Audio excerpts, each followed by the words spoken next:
Sorotan berikutnya, saudara, ratusan ekor babi ternak di 7 kecamatan di Kabupaten Luwu, Sulawesi Selatan mati akibat serangan virus flu babi. Para peternak mengalami kerugian hingga puluhan juta rupiah.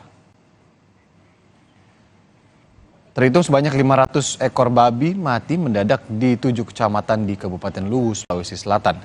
Terkait hal ini, Dinas Pertanian dan Peternakan Kabupaten Luwu melakukan sosialisasi dan edukasi kepada peternak.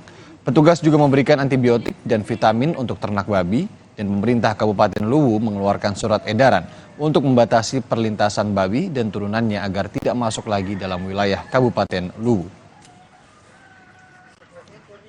Kami lakukan yaitu pelayanan kesehatan hewan berupa pemberian antibiotik dan vitamin.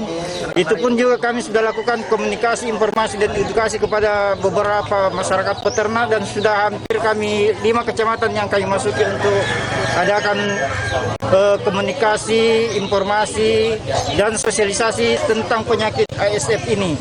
Namun kami lihat bahwa begitu cepat penularan ini penyakit, virus ini cukup cepat berkembang biak, sehingga kami sangat butuh perhatian yang ekstra terhadap penyakit ini.